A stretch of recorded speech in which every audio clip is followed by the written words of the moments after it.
Praise the Lord. என்ன ரொம்ப சோர்ந்து போய் காணப்படுறீங்க? உங்கள் வாழ்க்கையில் உங்கள் குடும்பத்தில் இருக்கிற கஷ்டங்கள் போராட்டங்களை நினச்சி ரொம்ப கவலையோடு இருக்கீங்களா? கிறிஸ்தவ வாழ்க்கைனாலே அது பாடுள்ள வாழ்க்கை தான். உங்ககிட்ட யாராவது கிறிஸ்தவ வாழ்க்கை சந்தோஷமாக இருக்கும், சமாதானமாக இருக்கும், கஷ்டமே வராது அப்படின்னு சொன்னால் தயவு செய்து நம்பாதீங்க. கிறிஸ்தவ வாழ்க்கைங்கிறது ஒரு பாடுள்ள வாழ்க்கை. பரலோக ராஜ்யம் என்கிற இலக்கை அடைவதற்காக ஓடுகிற வாழ்க்கை, அதுவும் பரிசுத்தமாய் ஓடுகிற வாழ்க்கை. ஒரு பரிசுத்தமான ஒரு ஒயிட் ட்ரெஸ் எடுத்துக்கோங்க, ஒரு சின்ன கருப்பு கூட எவ்வளோ பெரிய கரையாக தோணுது. அது மாதிரி நீங்கள் ஆண்டவருக்காக பரிசுத்தமாக வாழ்ந்து பரலோக ராஜ்யத்தை அடைய வேண்டுமென்றால் சிறு சிறு குட்டி குட்டி தவறுகள் கூட உங்களுக்கு பெரிய கரைகளைப் போல தான் மற்றவர்களின் கண்களுக்கு தெரியும்.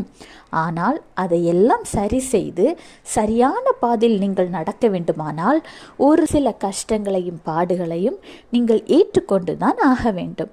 ஒரு ட்ரெயினில் நம்ம இப்போ ட்ராவல் பண்ணும் பொழுது, ஒரு இடத்திற்கு செல்லும் பொழுது எத்தனையோ ஸ்டாப்ஸ் வருது, எத்தனையோ கஷ்டங்கள் நமக்கு அந்த இடத்துல இருக்குது. தூங்க முடியாது, உட்கார முடியாது, சில சாப்பாட்டு காரியங்கள் நம்ம நினைக்கிற மாதிரி கிடைக்காது. இப்படி எத்தனையோ காரியங்கள் இருந்து எல்லாத்தையுமே ஃபேஸ் பண்ணி தானே நம்ம கடைசி கட்டத்தை அடைகிறோம்.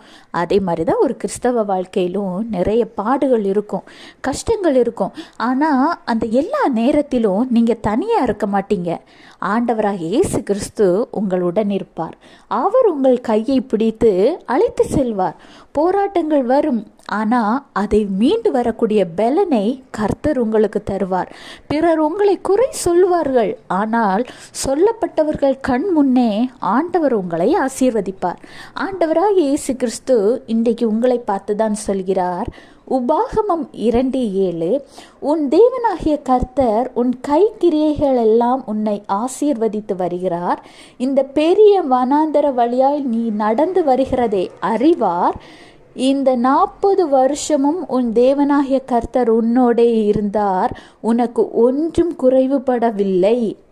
ஆமாங்க, இஸ்ரவேல் மக்களை 40 வருடங்கள் ஆண்டவராக இயேசு கிறிஸ்து வழி நடத்தும் பொழுது குறைவுகள் அப்படின்னு ஒன்று அவங்க வாழ்க்கையில் இல்லை. கஷ்டங்கள் பாடுகள் எல்லாம் இருந்துச்சு தான், அதெல்லாம் ஆண்டவர் நடத்தி வந்தார். அதுபோல தான் நீங்கள் தாயின் கருவில் உருவான நாள் முதல் இன்று வரை உங்கள் வாழ்க்கையில் வந்த கஷ்டங்கள் போராட்டங்கள் பாடுகள் எல்லாவற்றிலும் ஆண்டவர் உங்களுக்கு ஒரு குறைவை அனுமதிக்காதபாடு உங்களை பத்திரமாய் கண்ணின் மணிகளைப் போல பாதுகாத்து வந்தார்.